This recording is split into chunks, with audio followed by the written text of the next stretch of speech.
Bolton O'Callaghan actually used to set up guys coming down. I think Peter Romani came down, Paul O'Connell came down for a session, Donnacha O'Callaghan came down, Donnacha Ryan. It was hugely beneficial to kind of to give you the spur that, you know, it is possible. And these guys, you know, they're not superheroes. They're guys who worked hard when they were younger. And it shows that we're not forgotten about, you know. That shows the inclusiveness of Munster rugby and how important it is to include all of Munster, not just, you know, the big clubs in Limerick and Cork City. And we're unbelievably fortunate that it's kind of come full circle, and now we're playing with the likes of these guys. It's unbelievable.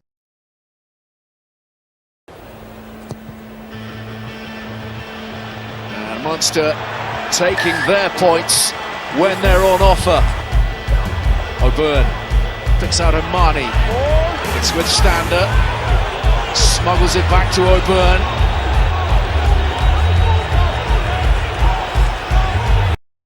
Quinn's holding this pretty effectively at the moment.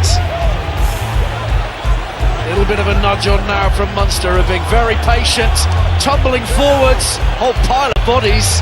A forest of arms and legs. There's another card. Yeah, this is it. Will Evans to the bin.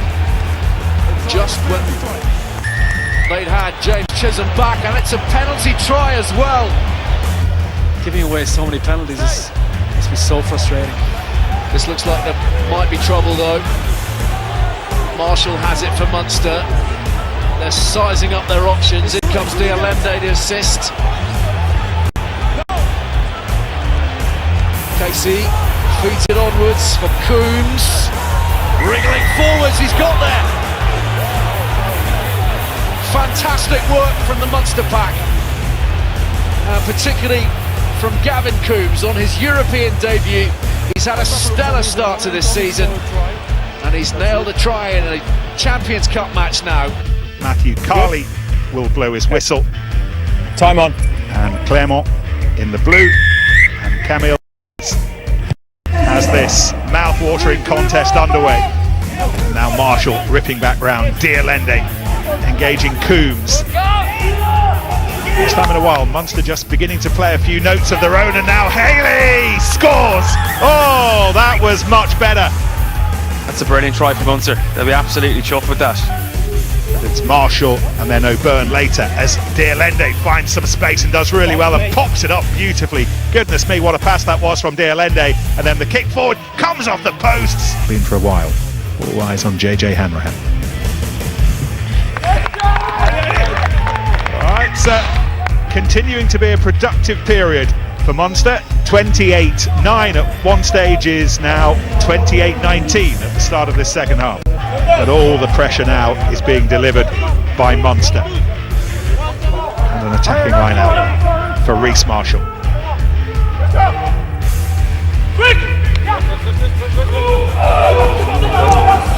Taken in by Marnie. The shift line out, trying to change the point of the attack, the attention, bamboozle the defence, drive over the line, and they've scored! Oh, what a huge try for Munster! Yeah, it's a brilliant try. And Standers at the bottom of it, and Munster have a conversion to take the lead. Look at this! Look at... Now here we go. Holland takes it on, and then the drive for the line from O'Donoghue. Munster, that close to history, that close to winning in Clermont. Oh, they think they've done it. They think they've done it. They think they have grabbed history. He has the control, it's over the goal line, you overturn your decision and you may award the try. Good old Eric. Good old Matthew Carley. Good old Munster. How about this? How about this? What a comeback. Clermont at home stormed the 31 points to 39.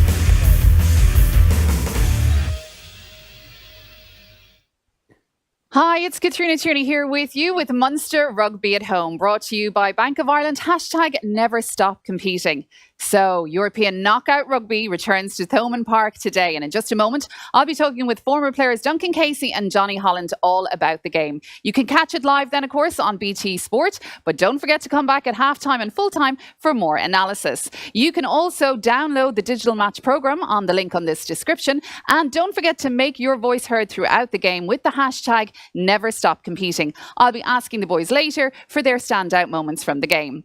And don't forget as well, throughout the game, we would love to hear your thoughts on Twitter. And in just a moment, we'll be chatting with the boys live in studio. But before then, let's take a look at today's team and what Johan van Graan had to say in Thursday's press conference.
It's tough. It's any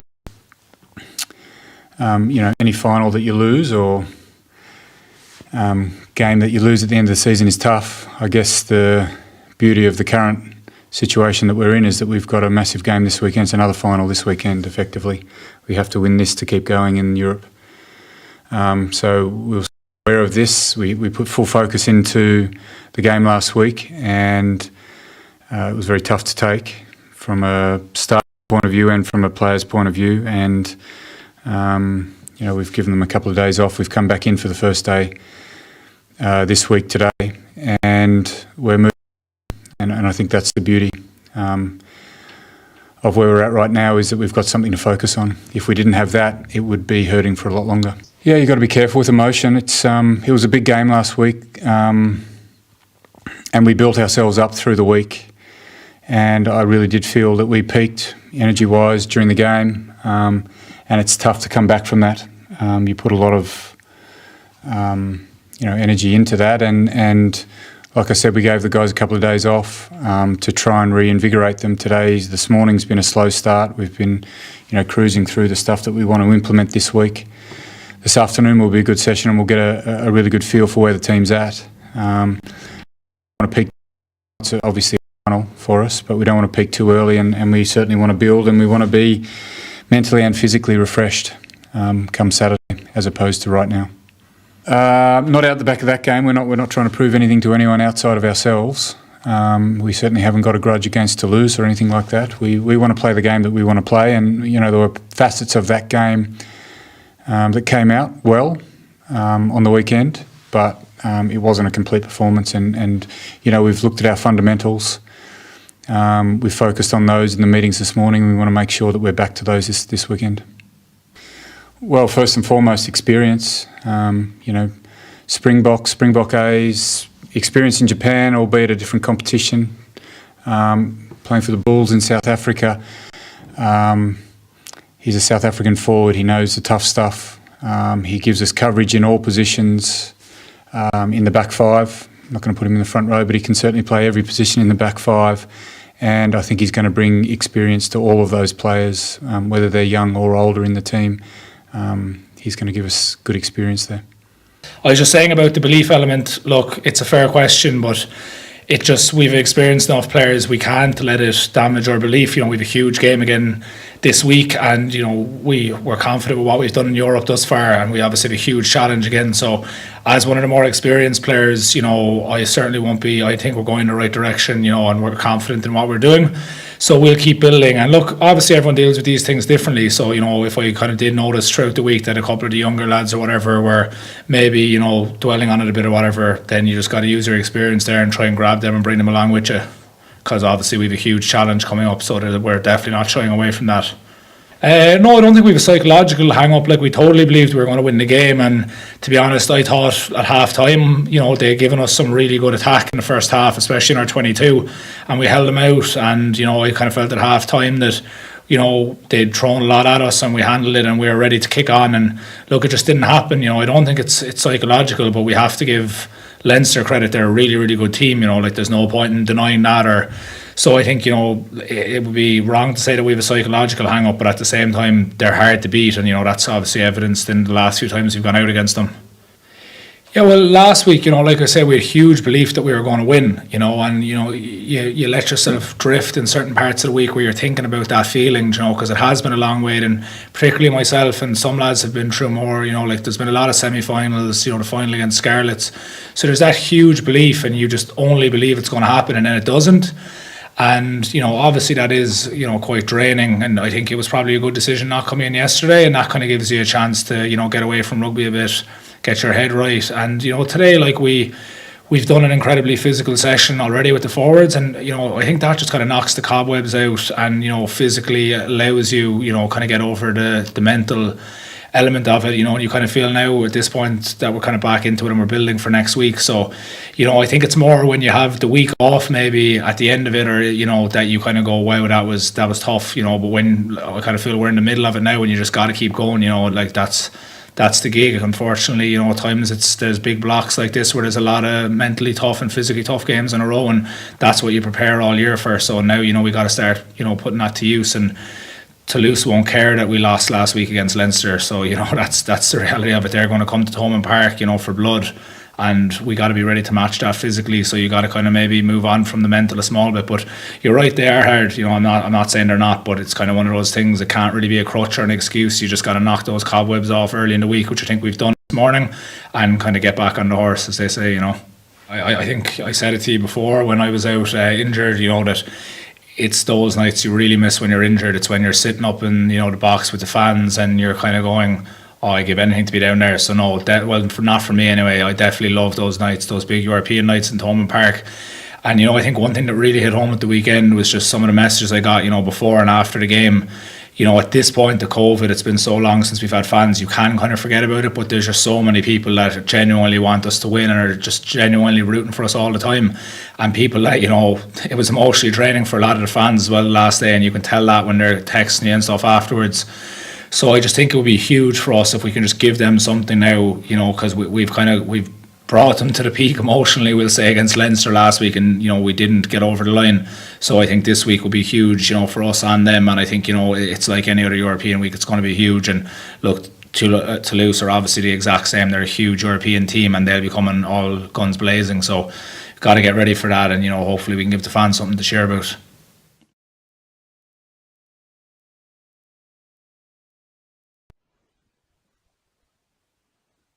Stephen talking at Thursday's press conference just about the impact of last week's result and, of course, about the encounter with Toulouse today. So to talk more about the game, let's welcome our special guests to studio. And that is, of course, former players Jonny Holland, who is joining us from Cork, and also Duncan Casey all the way from Belgium. Hey, guys.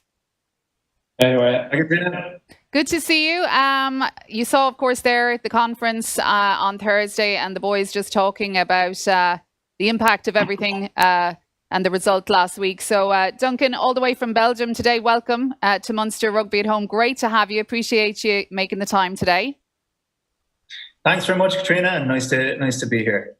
So impact-wise, we got to start with that. Let's talk about last week. We didn't have you with us here last week, Duncan. So just your thoughts about how we can move forward now, obviously mentally from the disappointing result last week, but it's all about European rugby today, and how can we move forward?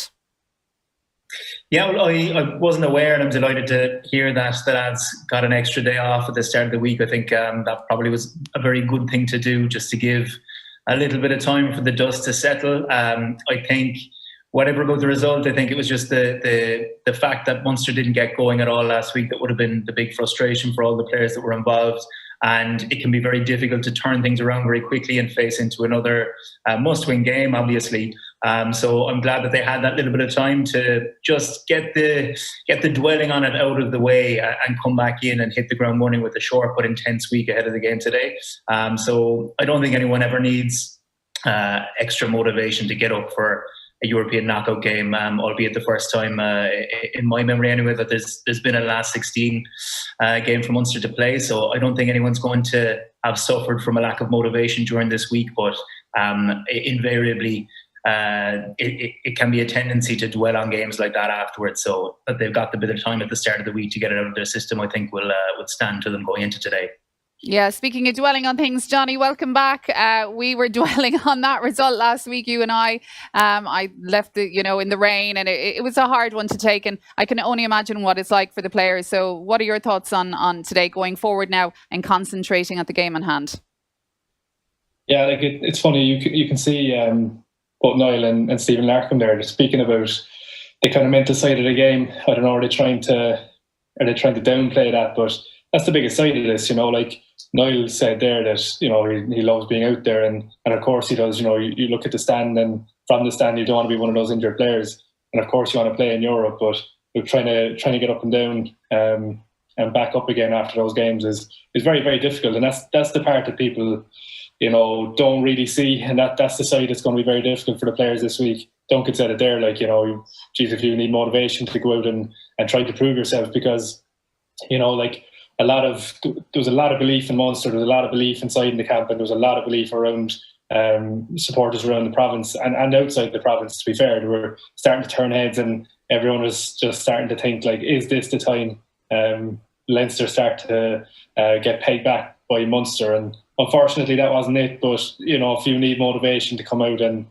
have a good crack of European rugby, I don't think there's a better place for Munster to be in than being severe underdogs in their own patch at home in a European game. So look, it's going to be very difficult to get up and down and back up again, like I said. So, but at the same time, this is, now you kind of mentioned it, but this is why they're there. This is why they're the ones in the dressing room. It's why it's not the other people at home sitting watching them. It's because they've got this mental edge, and hopefully they can bring that out today. Now, you mentioned there, of course, Thomond Park, our own patch, and we love being the underdog. But Duncan, we have to talk about the extra man and the effect that's going to have. I mean, beautiful day. Murphy's Law comes into it today for me. Beautiful sunny day in Limerick, and any other day it would be thousands of people descending there. The atmosphere would be unreal. It's that fortress attitude with Thomond Park, and the extra man being the fans. And you heard Niall talking about that as well. That's got to be really hard on the guys today, that one element is missing, and it's one of the most important elements. Yeah, from an occasion point of view, that's a huge thing, and certainly when I look back at the time that I spent in Munster, the standout events are obviously European Cup games, because there's nothing that matches that, just that kind of festive atmosphere around the place, both in the week building up to the game and then on the day of the game itself. So I feel bad for the guys, obviously, that they're getting deprived of that. But at the same time, I think every team has been in the same position now for the last 12 months. And Munster's results throughout this season have shown that I don't think that has been much of a factor for them. They've gone away from home. They've won in challenging circumstances when logistics have been a little bit all over the place. And today is just one of those things that they're going to have to deal with. They're well used to now playing in an empty Thomond Park, and I don't think it's going to be a massive impact on them. They'll be completely preoccupied by what Toulouse are going to bring, and I think what Toulouse have on offer, potentially sadly for us, is a hell of a lot of quality and more than enough to keep people preoccupied with, I think. Yeah, Johnny, speaking of COVID, we were talking there, obviously the effect that it's had with particularly the younger players and game time, and then obviously, the fans not being there. But also, I mean, look what's happened with Leinster. What were your thoughts on that when you heard, does it mean fresher legs? What does it mean for them? What were your thoughts on that? Yeah, it's difficult. I mean, you're kind of looking at these competitions going ahead, and you're wondering where the cracks are going to start to appear. And unfortunately, it was with Toulouse. And yeah, look, there's a bit of they're probably a little bit upset with the competition as well, that they were allowed to kind of follow the guidelines, get over to Dublin and be told a couple of hours before the game that they can't go ahead. But I think that's the unfortunate part of what's going on at the moment. There's going to be, if you were Munster and you couldn't go ahead today and you were given a walkover against you, it's very, very frustrating. You don't even get to go out and fire a shot.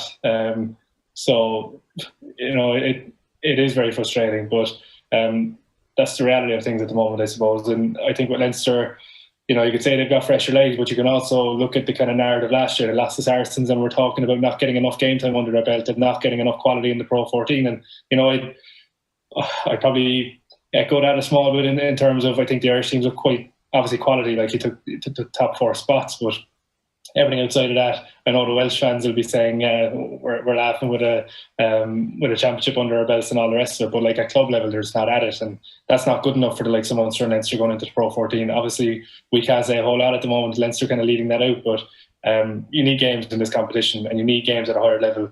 You have to practice playing at that intensity. And if you saw the intensity of Claremont and Wasps there, Claremont just took it in the last second with a conversion after 83 or 84 minutes. So like, it's you need to play at such a high level of physicality and pace. And if you're not getting a kind of I wouldn't say it's a practice run by any means, like Toulon coming over to Dublin, but once you get through those rounds stand to you completely. So I think Leinster will be disappointed. I'm sure they want to go out there and show that they can play a little bit more rugby than last week. They're probably frustrated enough themselves as well that they didn't finish off a couple of their opportunities. So it doesn't help anyone. Toulon are out of the competition. Leinster can't get another game under their belt, and the teams that they're going to be playing against don't get to see what they're about. So unfortunately, that's what we're dealing with. But sport is moving on, thankfully, and it's given us something to watch for the weekend, isn't it? It does, and we're all about to see what's going to happen with Toulouse and what they're all about. And I like to think of you, Duncan, as our intel. You're in Belgium, but of course you have your own experience playing with Grenoble and the French side, Toulouse. I mean, when you look, I'm so excited as a fan. I mean, just to watch them in action. I'm trying to think of their weaknesses and where we can find a chink in their armour. And I suppose if you were to look at the breakdown against Montpellier, they won't have been happy with that, and that's somewhere where we're strong. So will that be areas that we'll be focusing in on today? Yeah, I think the breakdown is crucial, really. In any game, really, at European level nowadays. We struggled a little bit at the breakdown ourselves last week against Leinster, and so we do have excellent jacklers kind of throughout the pack, really. Obviously, Tadhg Beirne being really the leader in world rugby, I would argue, at the moment in terms of the return that he gets for the amount of ball he goes after, and the fact that he has such long limbs makes it even more impressive in my book, because it's not easy to stretch yourself into that position when you're that height. And then having CJ and Gavin Coombs behind him as well, who have been getting plenty of turnovers all year, that definitely adds an element to the defence, which is very useful to have. But at the same time, Toulouse are a very big, powerful pack, and there are very few weak links in there, from 1 to 15, but in particular up front. As a front row myself, I'm obviously always taken to examining what the opposition front row have to offer, and Cyril Boy at loosehead and Julien Marchand, the captain, both have plenty of experience at international level now as well, and Charlie Famuina is an ex-All Black at tight head, and while he has a tendency to run out of gas a little bit, he's incredibly experienced, and it's great to have a tight head kind of anchoring down two younger members of the front row like that. I do think, kind of looking back to the game against Claremont, I think that was a good illustration for a lot of people watching that the scrum is reffed completely differently in France to how it's reffed on the continent. And you even watching Claremont against Wasps today, like, they struggle at scrum time in places because they're just used to abiding by a completely different set of rules. And kind of the wider conversation about that is that it's very damaging to French teams in the long run, because they're used to playing in a completely different type of set piece in the top 14. And we saw the way Josh Wycherley took Ravis Lamani to the cleaners back in December, that can be a massive weapon of strength for teams that are used to playing in more disciplined leagues like Munster. And I do think, despite the fact that Toulouse have a big, powerful pack, that something like that could play into our hands very nicely. I think we'll be fit, we'll be able to last the 80 minutes, and technically I think we'll have a bit of superiority up front in that respect. So I'm hoping that we'll be able to get change there today. Yeah, Johnny, there definitely is a clash of styles, obviously, the order versus disorder when it comes to Munster and Toulouse. And I know that they will be, looking to upset things today, and we'll be doing our best. Discipline does come into it, as Duncan said, particularly in the, this sort of environment these days with the high tackles and, the reffing. How do we stay on form today and make sure that, when we're giving all our best and our attack is better than it was last week and things are going well, that the discipline stays on point and that we don't lose to penalties or red cards, God forbid? Yeah, hopefully there's not an incident that I think it was at the last round of the Six Nations, there was no cards, and we had a great weekend of rugby, so I think that's vital for the team that's going to win it, obviously, but also just for the spectacle in the game. I'm not saying that the referee's the issue there. Obviously, the players and teams, they need to adapt to that, and hopefully we don't get any 10 minutes in the bin, might sway the game, but getting sent off early on is definitely going to sway the game. So hopefully we don't see that. But, you talk about the discipline side of it, and discipline is staying on the pitch, and it's not allowing a team like Toulouse to get a rumble and to get 50 metres kicked downfield from Intimac and allowing Dupont to get on the front foot because there's advantages and free plays. Obviously that comes into it. But I think a big side of our discipline is going to be how we squeeze the life out of Toulouse and, don't give them the openings that they want. And I think if you can manage that in the first 20, 25 minutes, then that's going to be crucial to us going forward and winning the game. And we've seen stranger things in Thomond Park in European rugby. You see Andrew Conway's try against Toulon. All these kind of moments come flashing back into your head. But the discipline side of it is, you talk about the power and punch that Toulouse have, and then the backs have enough quality that they're able to pull a rabbit out of a hat in a sense. So like they've got everything across the pitch, but you can frustrate them into that. And the French teams, when they have to force the game, their discipline probably isn't great in their attacking sense. And they do have power up front, but they also have guys like Jerome Kano that's going to put the ball, over a tackle with a bit of an offload, and that's what French teams do, and that's what Toulouse are known for, their offloading game. So I think the discipline comes very much into not just making your tackle and getting away out of the ruck area, but also closing those offloading channels and doing the whole job as opposed to just doing some of it and allowing that rumble and punch come from the French. So discipline is definitely from the referee's whistle and what we allow him to do, but it also comes back to our own actions and how we finish the job after every tackle, every action, every involvement in the game. Yeah, I'm thinking discipline is one thing, and then also injury. I mean, just looking at how powerful the pack are, Duncan, with Toulouse. And I mean, you look at the likes of Tig last week, and just, I mean, back-to-back games and the energy and the physicality that it takes. And we're talking about, maybe Leinster getting a bit of a break now with fresher legs. And these guys have been putting it in week on week, and we just don't want to see, people going out to injury. Obviously, we've lost our captain from last week due to that thigh laceration, and Jack coming in for him. And then we've got CJ coming in as captain. And do injuries worry you today with the strength and power of Toulouse? I think injuries are always a concern, and it's almost an inevitability now that someone's going to have to leave the field early. At least one person will probably have to leave the field early on each team. It's just the nature of the game at the moment. But I would be concerned about fatigue in some of the guys, the international boys who played like quite a hectic Six Nations campaign and then came straight into the game last week. If you look at the side that Toulouse have picked today, they've had the luxury of bringing in, a huge amount of foreigners into the starting 15, essentially. So 8 out of the 15 starters today aren't French players, and that means they haven't been playing any international rugby lately. So while the top 14 is obviously a very intense competition in itself, I would be a little bit concerned that Toulouse will have been able to rotate their squad a little bit more to the point that they're going to be a little bit fresher today. So particularly, as you say, guys like CJ who carries 20 balls a game, guys like Tig who go after 20 rucks in a game, they're bound to, with the best will in the world, they're bound to be feeling that a little bit at this point. And they obviously take excellent care of themselves and they're able to back it up week on week, but invariably a couple of months of that week in, week out, more or less, and your body will start to ask what you're doing to it. So I do think that Munster will be a fitter side than Toulouse, particularly up front. The top 14 is a very messy league, as anyone who kind of watches it regularly will see. And particularly in winter, which we're just coming out the other side of now, it's a scrappy game. There are a lot of line breaks, but that tends to be because of the fact that there are a lot of mistakes.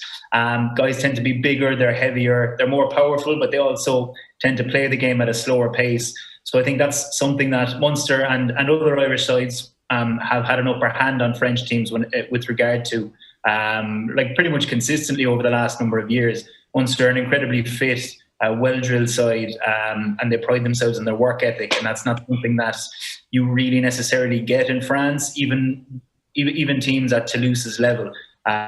So I think that despite the fact that Munster are on paper a much fitter outfit, I would be concerned that certain guys will be a bit fatigued, and invariably they're going to be bangs and they're going to be accidents and mishaps, and you just have to keep the fingers crossed, really, Katrina, that we come out the right side of that. Unfortunately, I know all too well myself that there's very little to do to control that once you step onto the pitch. So it's a case of crossing the fingers and hoping we don't lose anyone too pivotal to what we're doing early on.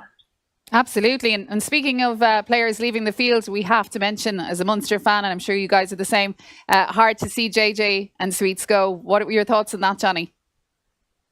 Yeah, it's tough to see. And obviously, we're both friendly with the lads. We mentioned JJ last week, and you look at JJ's stats, I think, he's the top points for Munster. Anyway, he's dictating things in the last 2 games in Europe. I think he's 30 points off the boot. So, JJ's he's been there the whole time I know Munster. JJ's been around, and coming out of school, he's been there. He's been over and back. He went to Northampton and came back again. So I think he's just a massive loss. It's hard to see, and it would have been fairly close to Sweets as well. And I just think, obviously you've got Mike Haley, most line breaks, with Erdsley, he's got the most defenders beaten. Great stats, but I think it's time for some of those guys to step up again this week. And then kind of seeing JJ and Sweets kind of being lost to French teams as well. It's all rubbing salt in the wounds this week. But I'd like to see Sweets getting more game time. I think he had more in the tank. I think he had more to show. But then again, you look at how competitive the back three is and how competitive the whole squad is. You've got Killer starting today for the power and explosive power that he brings, and you've got James Cronin on the bench, who absolutely loves to rough up the French. Can't wait to get into the cauldron. So you've got that mentality as well. So I think like we spoke last week about the competition across the squad. It's it didn't work out last week, but it doesn't mean that the competition isn't there still. There's still a queue in each position, and unfortunately, you've got young tens ready to step up to the plate. You've got Joey back, and I know Joey struggled a small bit last week. It looked like the pace got to him a small bit, and maybe he just ran out of time in a bit of his preparation. But again, hopefully that'll stand to him this week, and we'll bring another bit of bring more intensity into his game and bring a bit more flair. But it's still great to have JJ involved in the game, coming off the bench to give a little bit of spark. He loves playing. I think I saw JJ playing in Thomond Park against Toulouse a couple of years back, and did he give Paulie an offload under the posts? And the game, it was a high scoring game, and JJ was in amongst everything.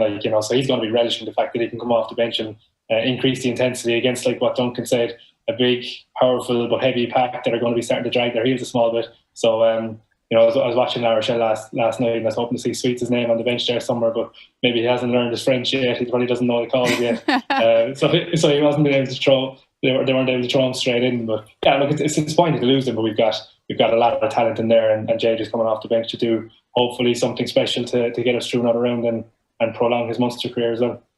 Well, Duncan, you know all about learning the French, of course, in your time in France and now in Belgium. In normal times, I'd ask you, what are you doing in Belgium? And you'd say a guard wouldn't ask me that, but they'd ask you anything these days, Duncan, with COVID, to be honest with you. But yeah, you must be excited for the guys, sad to see them both, but excited for them and working in France.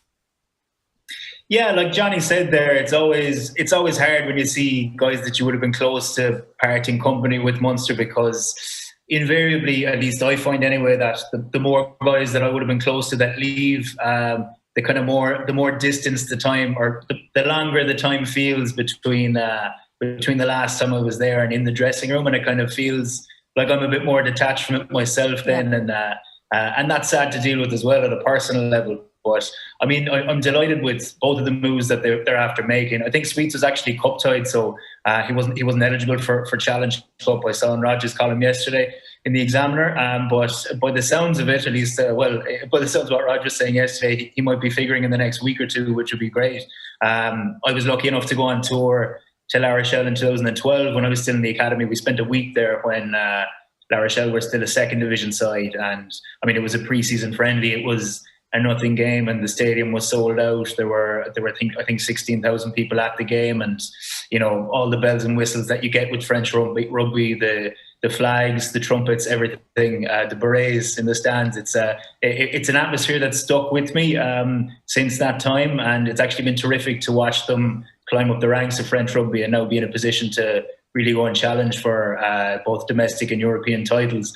So La Rochelle is a beautiful part of the world. I mean, what more could you want? It's the southwest of France. The weather's fantastic. You're on the beach. It's nice and relaxed. It's just a great place to play rugby, I'm sure. And then Clermont, obviously, I mean, I think pretty much anyone that's taken an interest in European rugby and that's played professionally in Europe would have liked to play with Clermont at some stage during their career. They're just a machine, really. They're not going terribly well domestically in France at the moment. They're sitting in 6th, but I mean, consistently year in, year out, they're just one of the mainstays of European rugby. And they share a lot of similarities with Munster in that respect. And I think there's a tremendous mutual respect there between the two sides. And look, it's no secret that JJ, probably after landing this deal, because he went over and played so incredibly well last December and turned a few heads in steering Munster from 19 points behind to come back and win. And that's something that you get in France that you probably don't get elsewhere as often anymore. Basically, you can play really well against a single side or against an individual side, and they'll go, do you know what, I actually I like the cut of his jib and I'd like to give him a crack here. And I think there's a little bit of a hark back to maybe the earlier days of professionalism in that way. And it means that guys just get an opportunity that maybe they might not be able to get elsewhere off the back of, one massively influential performance that disrupted the club in question's progress through the competition this year. So I think JJ is going to go really well there. He'll be coming in to support Camille Lopez initially, but he'll be getting plenty of game time. And I think the type of rugby that Clermont play will suit him very well. I think he'll be freestyling a lot. I think he'll be playing off the cuff a lot, and I think that's the type of rugby that suits him best. I've known JJ, like Jonny, since the first day that he came into the academy, and I've been very good friends with him since. So I'm just delighted that he's getting the opportunity to go to another joint of European rugby and have a crack at things over in France. Well, we absolutely wish them both brilliant guys the best. And you mentioned there the academy and just opportunities. And Jonny, one thing that kind of kept me going during the week when I was very down about last week's result was just looking at, how many people we have in the team going forward, the youth, the experience that they're getting now, and looking to the future. And we can get to semi-finals and finals and do the business. But you got to look on the positive side of it when it comes to the younger members. It's an exciting squad that way, isn't it? Yeah, absolutely it is. And you'd be jealous of the academy lads these days because things just seem to be happening a little bit younger. Maybe they're better than us, Dunk, but it does seem to happen a little bit younger. Duncan mentioned the La Rochelle trip. I was lucky to scrape my way onto that trip when I came on in the wing with 20 minutes to go because Dougie Howlett was a little bit tired in the hot sun, 32 degrees. But it was an absolute experience. And I just feel like these guys are being almost like the other academies in the country. They're getting an opportunity a little bit younger. And if you look at what's coming through at Munster, it's massively exciting. We talk about being disappointed last week in a final again. Hopefully having a go off Europe again this week and into the next couple of weeks. But you have to look long term, and I think we're in a good place in terms of what we're developing. You look at the guys who are signing contracts. I'm lucky enough that I get to deal with some of these guys in my own coaching role, and you see Sean French and guys like that coming through, Jack Crowley. It's massively exciting. They've got absolutely no fear. I think the biggest thing when I was in the academy is that I had a lot of fear. And you go, if you went and did your time again, you'd love to just take the shackles off like some of these guys are doing. And that comes back to some of the coaching that they've been given and, the confidence that the coaches can give them by bringing them up to senior sessions and allowing them to have their hands on the ball and being taught the game plan. And I think the British and Irish Cup isn't there anymore like we had, and you'd fight your way out to the British and Irish Cup. But at the moment they're getting A games, and there's a lot of A games, and I think that helps their development. But if you look at the likes of Thomas Ahern, what is he, 6'9", twice the size of myself and Duncan. I think we put on a long jacket, we might get to be the same height as him, Duncan. But there's some really exciting players coming through, and hopefully we can nurture that and develop it a small bit more. And in the next couple of seasons you'll see some of them getting into the jersey, much like Gavin Coombs has done. And you're looking at the highlights of the Harlequins game, wasn't it? And Gavin Coombs is the one coming up with the ball over the line. So I think it's just some of those. I think as Irish people we're probably a little bit naive to the fact of how close we are. And it wasn't until we saw Conor Murray maybe make that overnight transition that happens across a couple of years that, you are just an injury or a game away from having a major impact, the same way Josh Wycherley did in the last game against Clermont. So it's massively exciting. There's a load of players coming through, and I know we spoke about it last week, and people close to me at home in my friends group and people around the province are just, I think it's a little bit invigorated knowing that a lot of these guys are coming through now, and there's different corners of the province starting to wave their flags and starting to get interested in it, and it's becoming very homegrown again, which is great to see. Yeah, definitely. Watching here from Cork, where you are, Jonny, and in Limerick, and you must be the same, Duncan, looking back from abroad, just looking at the guys coming up on the team, and just wow, the potential there, and the depth in the team now, thanks to those young guns. It must be brilliant to watch. Absolutely, and like I'll put my hand up and say that I've been critical of Munster over the years for not blooding guys a bit younger and giving them sustained opportunities week on week. But I mean, this year has just been fantastic to watch.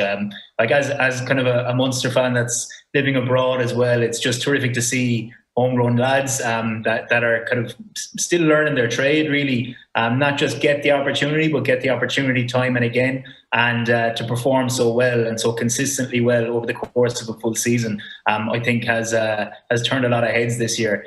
Jonny obviously referred to Josh Wycherley there. I mean, the fact that he was catapulted into a European Cup game like that, when he's so green, essentially, like the guy's played very little senior rugby, and I would point out that Ravi Slimani is the highest paid tight head prop in French rugby, which is saying a lot as well, because tight head props tend to be paid quite a lot in French rugby anyway, and he had him in his pocket for the entirety of the evening, and I think that's the kind of thing, like Jonny said, that gets people excited and gets people animated. And I think, yeah, the fact that so many of the new lads have come from West Cork, from like places in Munster that wouldn't traditionally have been strongholds of rugby at all, I think is really encouraging. And I think that sends a message to people in other areas of kind of rural Cork, essentially, and rural Munster, that opportunities are there, and that they're not actually that far away from pulling on a red jersey, be it at underage level or indeed at A level or senior level.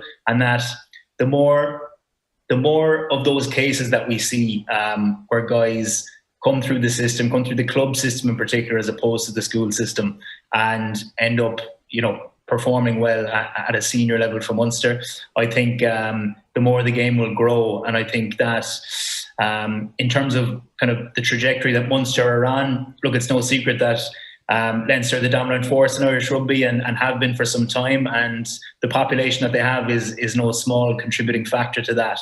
And I think the more that Munster can tap in to the resources that are there around the province, the better that it would serve them in the long run. And I just think it's been great to see so many guys perform so consistently well. And I'm hopeful that we'll see another 5 or 6 guys put their hand up next year now and get plenty more game time under the belts as well. Well, it looks like a gorgeous day over there in Belgium, Duncan, and it's beautiful here in Cork, where you are, Jonny, and in Limerick. I know last week the weather was pretty bad. We won't blame anything on the weather, but it does affect things. How do you think today, Jonny, with the really dry, good weather today on the pitch, will that suit or go against us against Toulouse? I think typically, like, we talk about that suiting the French, but Duncan alluded to a great point a while ago. They're a heavy pack, and as much as they like to move the ball around, I mean, it's going to be very difficult. Like Chesney Colby, Dupont, Intimac. You're looking at especially with the halfbacks there, you're looking at the revival of French rugby and the revival of Toulouse being a very linear relationship, and there's it's no surprise that the two lads at halfback are probably part of both squads. It's fairly clear cut. So we're definitely up against it, and Intimac has all his chips, and I think we go with a bit of that kind of 13-2, or even sometimes a full front line of 14 players. I think he'll exploit that, so we need to have our wits about us there. But again, it's very Irish to look at the French and say, geez, the sun is out, they're going to run us around the place, and look at what they have. But I think if you look at our defence, Leinster possibly could have scored more points, but I mentioned that at half-time last week that Leinster don't score points against us, and there's good reason for that. Maybe they squandered 1 or 2 chances, but they don't tend to score points against us.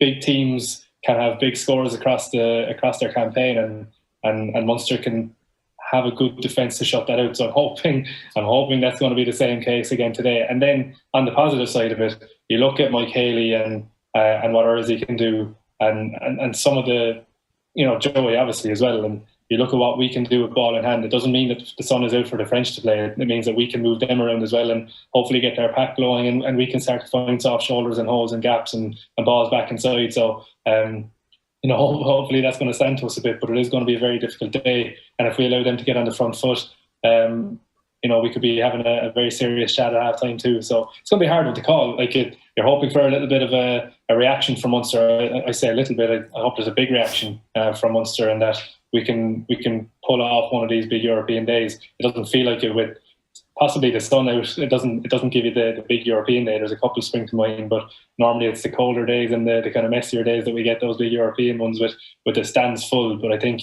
that's the way it's going. We spoke about that. There's just going to be no one in the stand. It's going to be Munster's bench shouting against Toulouse's bench, and hopefully they'll, with a couple more snuck into that ground, we might get the edge on that as well. So look, it's going to be difficult, but it's within us. It just needs to come out now. Absolutely. Now, we're talking about the breakdown earlier and obviously the scrum, but the halfbacks, Duncan, I mean, it's just such a talented team, Toulouse, and, you wonder what, Joey and Connor have ahead of them, and it's just, they're incredible to watch. I'm excited as a fan to watch them today. What are your thoughts on that? Yeah, they're terrific, and look, as Johnny said, it's no coincidence that they're the Toulouse pairing and the French international pairing as well when everyone is fit. And it's like you see that consistently in World Rugby everywhere. And the fact that from a Munster point of view, it was Stringer and Raj for so long because they just knew each other so well, and that definitely feeds into things. They're incredibly talented young guys, and I think the fact that they're still very young plays to their advantage a lot, because I don't think that they've been weighed down by experience really. And that might sound a bit odd, but I think that if you're playing the type of rugby that these guys like to play, I think the fact that they are just completely willing to throw caution to the wind and just try things that are probably really low percentage plays to make, I think just that carefree attitude is actually what makes them so effective. They're not afraid of playing the percentages. They're not afraid about retaining the ball, which, for most teams in the world would be quite a negative attitude to have. But Toulouse just seem to have been able to marry the kind of old school traditional French type of laissez-faire rugby and unstructured rugby that up until very recently has actually been very ineffective really in the professional era, with the kind of modern day really well drilled technical proficiency in areas like the breakdown, in areas like the set piece. And I think Dupont and Tamac, they act as the kind of the fulcrum between those two elements of it. And I think they're just a joy to watch, really, to be honest. And they're more than likely going to cause us plenty of trouble today. So fingers crossed we can keep an eye on Dupont, despite the fact that, I mean, the most basic thing you learn when you're practicing your defensive systems is that the second defender out from the ruck is the guy that marks the 9. I mean, this is something that's practiced from the age of under 13s up to the age of test rugby, or up to the level of test rugby. And despite the fact that everyone knows that they have to point and watch Dupont, he still manages to find space for himself whenever he seems to feel like it. And even if he doesn't make breaks or even half breaks, he draws the man well enough to put someone else into space, or he just manages to get a soft shoulder despite being a very short and light guy, and put someone else into space after the tackle. So it's a massive threat for Munster, and if they give him any space to play around with, it's going to be a long afternoon, I think. One of the big disappointments for me last weekend was the fact that the Leinster backline got such easy yardage time and again. That was off first phase, it was off second phase. They just seem to be able to move the ball wide with relative ease, and that's something you can't do with a backline like Toulouse's. Of course, the halfbacks are a threat themselves, but the quality that they have outside as well is going to punish any sort of knocking off in the mentality when it comes to defence today. So it's going to be a long afternoon if they don't nip that in the bud very early on and send a clear message by flying off the line and shutting everything down from the outside. So yeah, I mean, it's great for the neutral to watch, but from a Munster point of view today, you'll be hoping that those two lads at 9 and 10 have an off one. Absolutely, yeah. So this is the moment you both love, when I have to put you to the collar and ask you for your final predictions for the game. Johnny, we got it wrong last week. I'm hoping we get it right, or that I get it right this week. I'll start with you.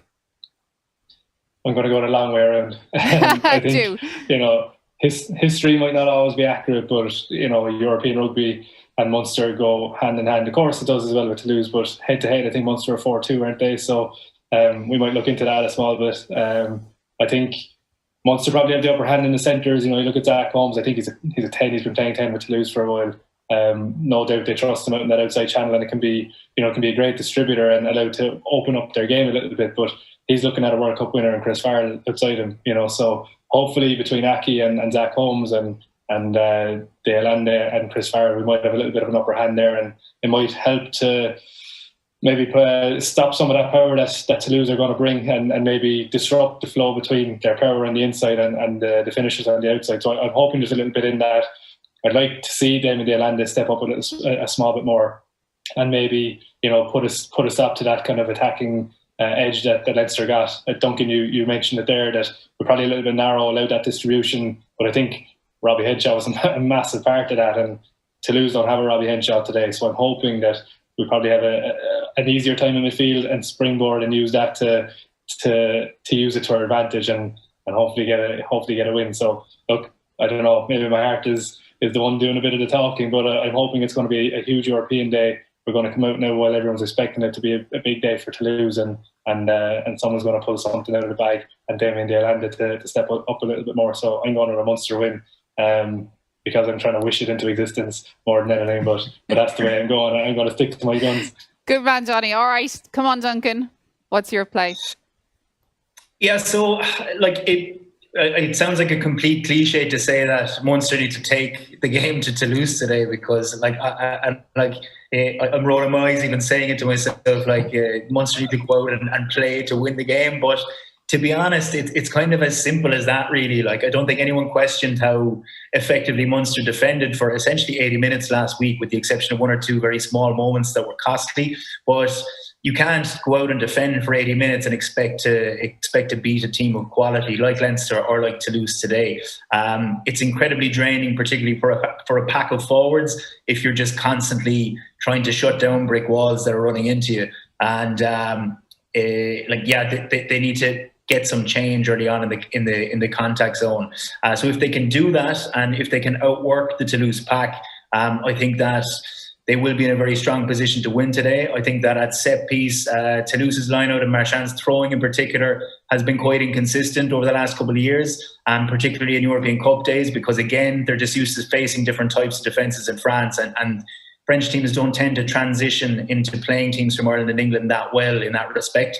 So I think if we can get a little bit of an upper hand at scrum time and at line-out, and if we can effectively create some space for our forwards to carry hard, and if we can disrupt their breakdown as well through the usual suspects, Tyke Byrne, CJ Stander, Gavin Coombs, then I think that if we neutralise that big power threat, our backline is more than capable of taking care of a backline from Toulouse that are playing with ball on the back foot.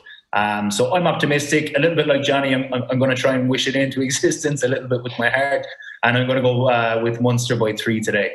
All right, optimism wins the day, hopefully, with you guys. Don't forget to pick your moments as well throughout the game. Hashtag never stop competing. And we will talk to you, of course, at half time. All right, you are watching Munster Rugby at home with thanks to Bank of Ireland, of course. Keep your voice heard. We want to hear from you. Hashtag never stop competing. You can do that throughout the match. Don't forget to download the digital match programme here in the description, in the link for the video here as well. And don't forget, you can go now and enjoy the match at BT Sport. But we want to see you back here at half time for more analysis. Come on, Munster. The values of Munster definitely lie big time here in Bantry Bay. I suppose it doesn't matter where we are. Munster Rugby, from the top to the bottom, have always been extremely supportive of Bantry Bay, for the simple reason it takes a community or a village to raise a player. We mightn't have the best facilities, but we have great volunteers, and volunteers always want to learn and work along with Munster Rugby and try and produce those players, I suppose, that might hopefully represent the province. Look, everyone within the club in the surrounding areas was extremely proud the day Fineen walked onto that pitch and represented Munster. We are a small club, never had much, and to see a player to get to that level is words don't describe that.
We're in the west of Cork, right on the edge of the sea. Ground is fairly humpy, bumpy and mountainous. We'll have to try and create a piece of flat ground for the club. We're creating land where God failed. We have a local family here. They came one Sunday and they stood all the poles. And then again, there's a few electricians in the club. They wired it all up. And then, in fairness, there was a local sponsor said that he'd cover the cost of the lights for the pitch. Anything they can do, people can do to get people out playing. There's no problem. When you ask for help, you get the help around here. Everyone pulls together. Hi, it's Katrina Tierney here again with Munster Rugby at Home, sponsored, of course, by Bank of Ireland. Hashtag never stop competing. I'm here with guests in studio. Yes, it's Duncan Casey and Jonny Holland. My God, we were hoping for a bit of an Easter rising today, and we're getting it today, guys. That was an unbelievable first half. So much to talk about. Duncan, I'm going to go to you first. Your first impressions of today's first half. First of all, I have to say as well, how good is Thomond Park looking? I don't know, is it the sunshine or what, but whoever's in charge of the grounds needs a medal. It looks fantastic. Yeah, it looks terrific. It's a perfect day for a game of rugby like we spoke about earlier.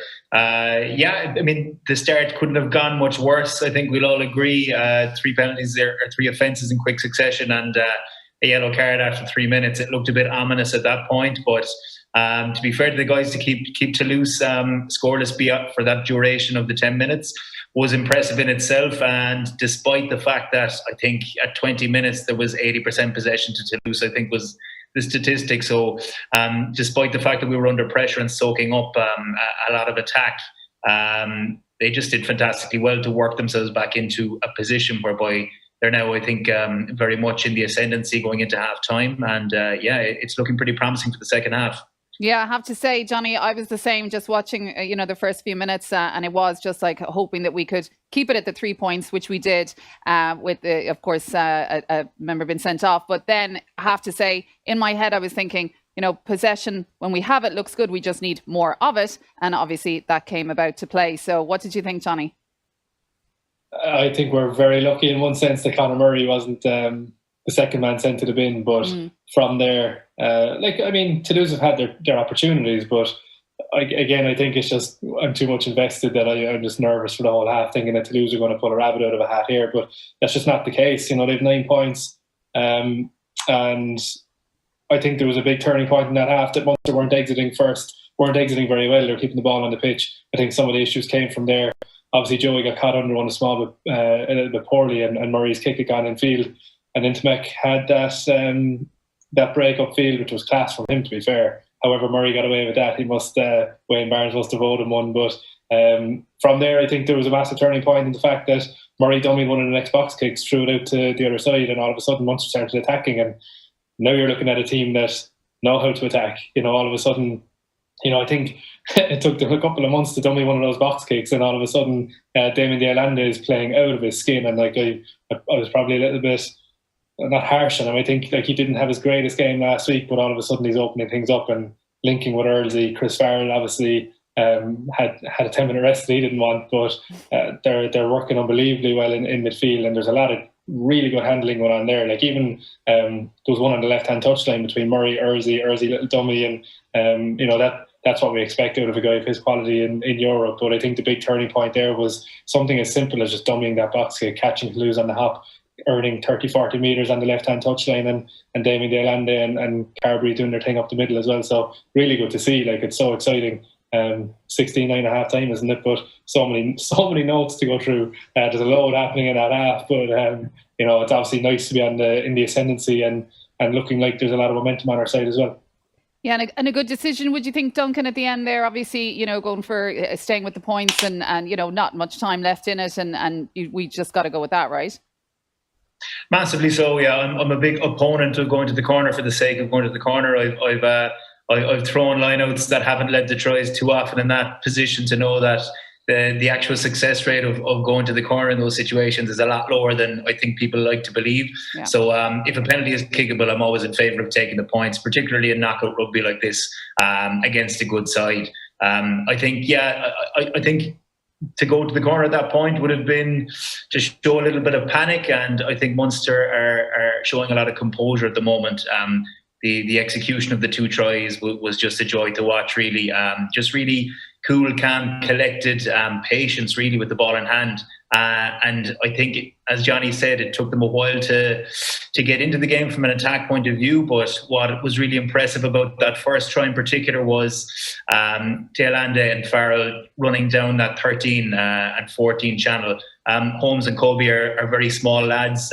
As Jonny said, Holmes is predominantly in out half. He's not used to, or at least isn't, one of his strengths isn't dealing with big centres running at him. And you've got two of the bigger centres you'll find in European rugby with the two lads that we have in the middle there today. So hopefully they can continue to exploit that space going into the second half. And as we saw, that just leads to a little bit of uncertainty in Toulouse quarters.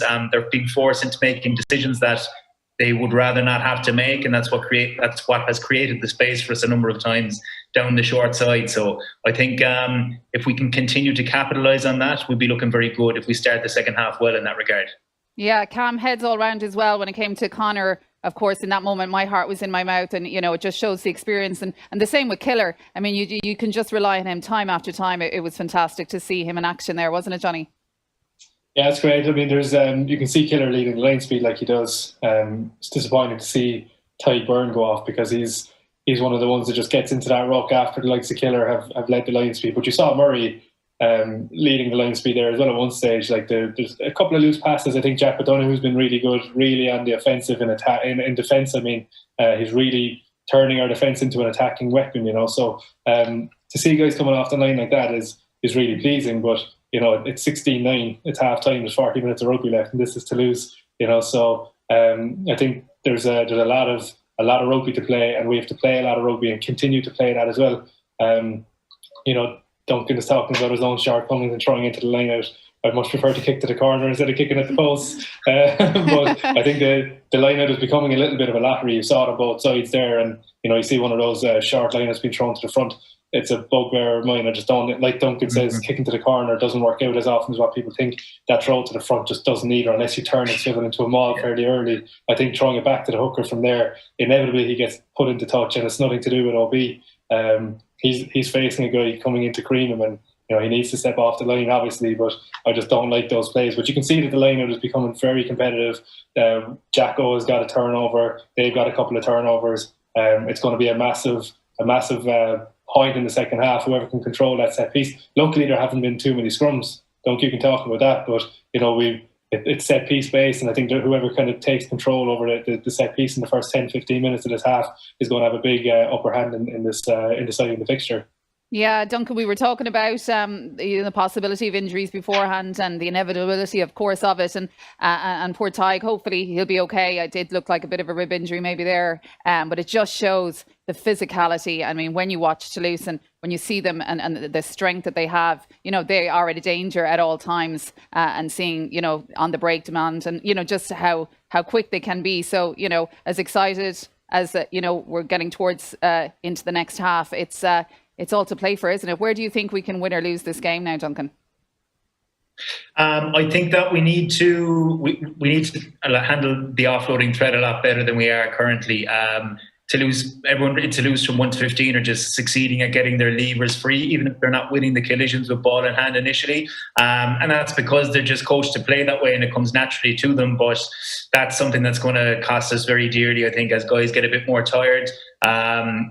Going further into the second half and especially into that last quarter, I think that's something that we really need to nip in the bud. So overall, defensively, we've been very good. We haven't conceded many line breaks. We haven't missed a huge amount of tackles. And as Jonny said, there's a couple of guys really leading the charge with regard to the line speed. And we've been very dominant in a lot of collisions. But that's the difficulty against a team like Toulouse. Even if they're not getting go forward off their carries, they're still able to turn around and offload the ball and use those levers to get the ball away. They had a lovely bit of play which nearly leaded to some danger on the right-hand touchline when their entire front row combined between offloads and passes and everything else to get the ball out there. So they're more than capable of moving the ball away from the contact if they're given the opportunity to do so. So I think if we're going to retain control of the game, we need to nip that in the bud very early in the second half, because Toulouse are going to come hard at us.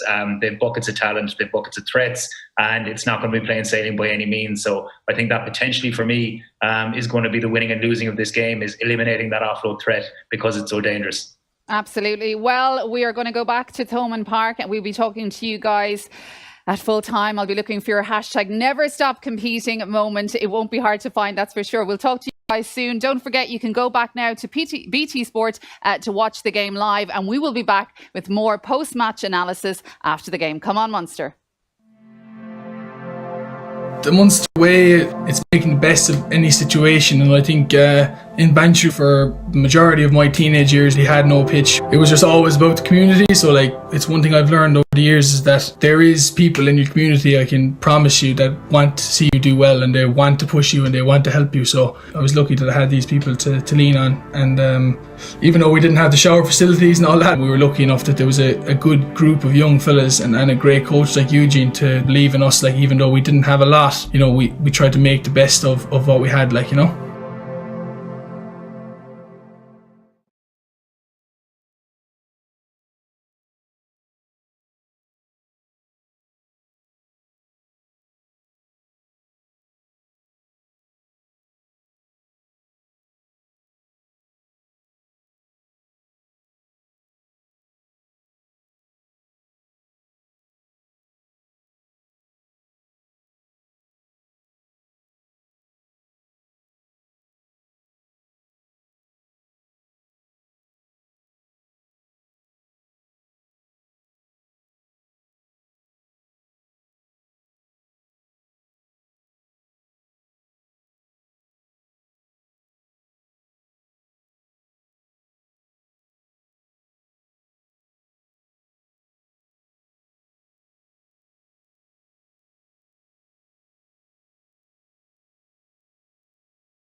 How you doing? It's Katrina Tooney here again with you for Munster Rugby at Home, sponsored of course by Bank of Ireland. Hashtag never stop competing. Joining me back in studio for full-time analysis, Duncan Casey and Jonny Holland. Well, a cracking game at Thomond Park, but Munster hearts are broken after that one. Duncan, we'll start with you. It's just, I just see Wayne Barnes trending on Twitter there and DuPont breaking our hearts earlier. And there's just so much that we could talk about, but obviously very disappointing result. Massively so. I think the first half was obviously, as we discussed, fantastic, and I think they started the second half quite well despite conceding that try. I mean, I still felt that Munster were in control, and look, I'm not a fan of focusing on refereeing decisions, but I mean, for me, like the lead up to Marchand's try, I mean, that lineout is as crooked as a lineout could possibly be. I mean, it wasn't marginally crooked, like he's extending with one arm because it's so far to the wrong side of the lineout to claim that. And I also think in the lead up to the cross kick to Colby that Maxime Medard had an offload that trailed on the ground and clearly went forward. So I mean, that's two kind of key things missed for me in the lead up to that try. And look, there's always talking points. There's been talking points with regard to refereeing, and every week during the Six Nations and every weekend in the Champions Cup, it's just one of those things. Sometimes you come out the right side of them, sometimes you come out the wrong side of them. But I think we came out the wrong side of a couple of crucial ones today. Aside from that, no arguments. I mean, Toulouse took their opportunities when they had them. Some excellent individual brilliance.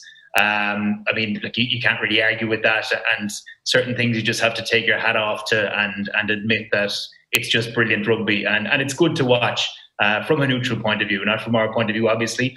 But I couldn't fault the effort from any of the lads at all. I know it's a cliche to say it, but I mean, they really brought the game to Toulouse in the second half. Gavin Coombs was fantastic again, getting 2 tries, particularly the first one, just to carry an entire Toulouse pack over the line like that when they knew exactly what he was going to do with the ball. So I think there are a lot of positives to take from it, but it's difficult to focus on them in the aftermath of last weekend and obviously in the immediate aftermath of quite a gutting defeat. Absolutely. Jonny, I mean, on the other side, of course, Toulouse will say that Earlsey was lucky not to be in the sin bin on that decision. So, of course, there are, both sides that we can look at. Taking up on what Duncan said with Gavin, unbelievable play. CJ again today. It does break hearts when it's in that last moment like that as well. And you feel if that other try hadn't stood, that, could it have been different? What were your thoughts? Yeah, I think we'll take the win with 3-1. With contentious moments against. I mean, it's disappointing. It's more disappointing because of how well they played, and that's what's tough to take now. And I think it's tough to take. It's also I think it's really positive. Unfortunately, there's not a game to build on from that. But you look at Billy Holland's effort to disrupt that try, and I think it just deserved a little bit more. That line out, I can't believe there wasn't more chat about it on in the game commentary and stuff like that. But I think if you look at it, no one would have thought that Munster would go 4 tries apiece against Toulouse at home and that high scoring a game. Being in control at 66 minutes, I personally thought JJ would have had a big moment in the game, and at 66 minutes he did, and he knocked over the penalty. Unfortunately, there was a big moment on the other side of it as well, and Labelle was at a bit of a hot step. I feel sorry for JJ, who's been in that position a million times, and you scramble something to put him down. That's just an unbelievable step. I think something very similar to what JJ did in Perpignan a couple of years back to rescue a win as well. So it's gut-wrenching, I'd imagine, for those players to play so well, to throw passes, to do everything that we've asked of them in terms of developing their game. They didn't do it against Leinster last week, but they did it against the Toulouse side there, and they controlled large periods of it. There's mistakes throughout. I mean, CJ uncharacteristically had a couple of mistakes in the first half, I think, for a couple of knock-ons and turnovers that we had won, and he gave straight back to them. But so much good play. Gavin Coombs is a monster. A good Cork man. Good Cork man. Good Cork. Yeah, but he is a monster, and there's a lot of good to take from it, but it is very, very disappointing, isn't it? Well, with that in mind, our sponsor, of course, who make this possible, and thank you so much to Bank of Ireland, hashtag never stop competing. God, there's so many moments to choose from, but I'll just ask you for one, Duncan. What would be your moment of the match that was embodying that hashtag never stop competing kind of ethos? I think Gavin's first try, I mean, like, he's a young guy, and like, it's to line up the Toulouse back like that at a pivotal moment and back himself to be able to drag them over the line. I think it embodies what that is supposed to be about. Indeed, just what Munster, like the traditional forwards play from Munster used to be about. I know Marcus Horan used to be a big fan of a quick tap and go on the 5 metre line and scrambling over the line himself, but it's not something we see terribly often anymore. And I just think for Gavin to step up the way that he did was probably the highlight of the game for me, and in particular in scoring that first try. And for you, Jonny? Yeah, you know I'm not going to give you one moment, don't you? I'll go all the way around. Never. I think there was loads. Like, I think Jacko in the first half had that line of turnover was great, and I'm gutted for Billy that he didn't get that one. Earlsey, so much work rate as well, to be on the end of his try after doing the work in the first bit to get on the end of it with Murray's pass. But I think Duncan giving Coombsy the never stop competing moment. I think he could have another one as well with finishing that try at the end. His 2 tries were probably never stop competing moments. So it's I think it's a mark of the man and the age of him and what he's doing to carry that Munster. Not to carry the Munster pack. I think there's a lot of good performances in there, but how he's stepping up through that Munster pack is actually phenomenal, and he's such an exciting guy. He was unlucky not to get his Irish cap or involvement to some degree across the Six Nations. It probably was a little bit too soon, but if he can continue this form, he's got such a good career ahead of him. And I think the exciting part of it is that he's just he's so rich with Munster blood, isn't he? You couldn't call him more of a Munster forward. So I think that's why we're all over him, and rightly so. I think he deserves, whichever one you choose, I think he deserves that moment. Absolutely. And I think going forward, and you know me, I like to stay positive in these things. And so you talk about Gavin there, and we were talking about the academy players earlier, which was great that we saw that in action. Going forward, you know, another chance at silverware with the Rainbow Cup. It's exciting. We've got new teams coming in as well. So, you know, we'll have the Bulls and the Lions and the Stormers. And I think it's going to be exciting to watch. We'll get to see a lot of the young players in action, and, you know, possible musings when you're looking at Northern Hemisphere and Southern Hemisphere for the Lions and stuff. So surely that's something as rugby fans, Duncan, to look forward to. Yeah, definitely. It's an unusual season in that respect, that we're now facing into another tournament with just a couple of weeks to go before the summer break. But I think it's a big opportunity to see more of guys that we got a glimpse of throughout the season, but probably would like to have seen a little bit more of. Guys like John Hodnett, I think he's been fantastic anytime he's gotten an opportunity in a Munster jersey. But just by virtue of the fact that there's such fierce competition in every position in the back row at the moment, he's had limited opportunity. So I'd like to see him get extended levels of game time throughout the Rainbow Cup. Thomas Ahern as well, he's had limited opportunity, but I don't think anyone is in doubt as to what level he's capable of playing at. And a guy like that, I think second row of all the positions requires game time for guys to get bedded in and comfortable more than any other. So like a guy like Thomas Ahern, look, he's an enormous man, obviously, as Johnny alluded to earlier, and he's been used to being the giant on the pitch throughout his underage career, and anytime he's played club rugby, he's been the giant on the pitch, and he's built completely different to anyone else that he would have been facing. Whereas that's not necessarily the case at senior professional rugby level. He's going to have to adjust his game probably a little bit to get comfortable in still having a massive impact, but in the knowledge that it's not going to come as easily. And he's probably going to have to make little tweaks to his game over the next year or two before he arrives at a place where he's really comfortable in everything that he's doing, and he's fully aware of what he can do to add to the team as much as possible. So I'm hoping to see lots of him, and obviously Josh Wycherley as well, with Killer and James Cronin haven't been fit for the last while. We haven't seen a huge amount of him. But as we've spoken about earlier, he's proven himself on multiple occasions already this year, despite the fact he hasn't played a huge amount. So I think it'll be a good opportunity to get more insight into what the young guys can offer. And I just hope that they throw caution to the wind a little bit with this selection, aren't overly concerned with results, and just try and make it as fulfilling an experience as possible for all the young guys, and not necessarily just the young guys, but guys in the fringes of the squad as well, who've been patiently biding their time and waiting for an opportunity to play. Yeah, and finally, Jonny, over to you on that one as well. We have to look forward. The heart that they showed today and the strength, as you said, they weren't left wanting for putting in the effort today. So what do you look forward to seeing in the Rainbow Cup in the matches ahead? I think we're Leinster in the first one at the end of April. Yeah, I hope they don't look at Leinster in the first one at the end of April and think we need to win this game, because to be honest, for me, the Rainbow Cup is very developmental. We don't want to lose it, but I think we need to use that to our advantage. You know, I'm sorry to see JJ go, but that could be his last. It's not going to be his last involvement, but in a big game, I think it might be, because you've got Jack Crowley and Ben Healy. We know what Ben Healy's about.